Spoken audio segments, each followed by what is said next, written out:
This month, Princess and the ever-dedicated Princess Royal is preparing for a major royal assignment, this time to Turkey, where she will represent King Charles III at a significant international commemoration. The occasion? The 110th anniversary of the Gallipoli Campaign, a powerful remembrance event marking one of the most defining battles of the First World War.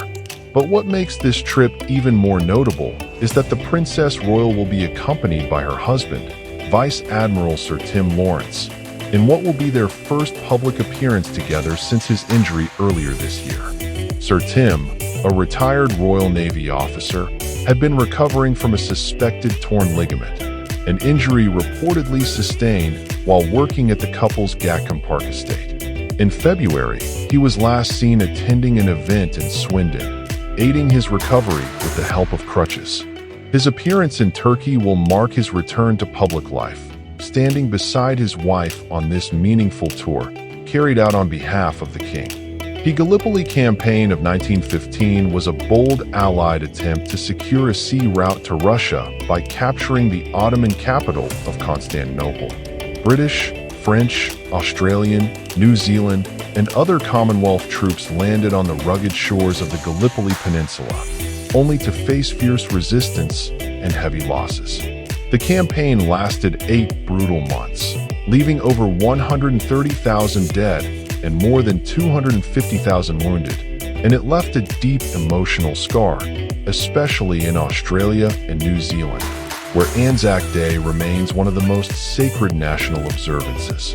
On April 24th, Princess and will join representatives from Turkey, France, the United Kingdom, the Commonwealth, and Ireland for a joint memorial service at Gallipoli. As president of the Commonwealth War Graves Commission, she will also make a special visit to the grave of Lieutenant Colonel Charles Doughty-Wylie, a British officer posthumously awarded the Victoria Cross for extraordinary bravery during the campaign's early stages.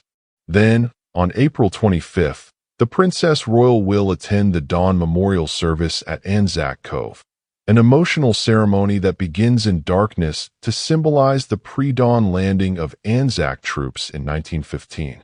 Following the service, she will hold official audiences with the Prime Minister of New Zealand and the Governor-General of Australia, further strengthening the ties between the United Kingdom and its fellow Commonwealth nations.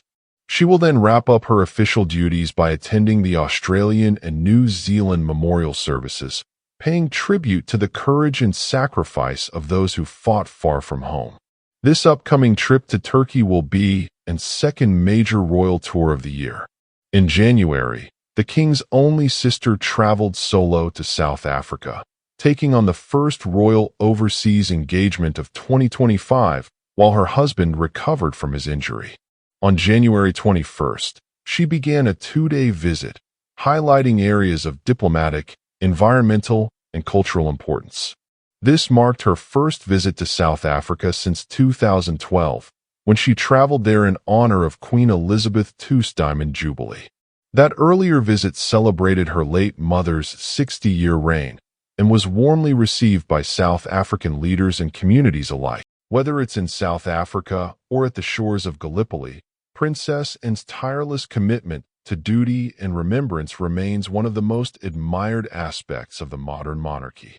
As the world prepares to remember the sacrifices made at Gallipoli 110 years ago, Princess Anne stands as a living symbol of continuity, resilience, and remembrance, both as a royal representative and as a daughter of the late Queen who herself understood the importance of honoring history. And with Vice Admiral Sir Tim Laurence by her side, this royal journey is not only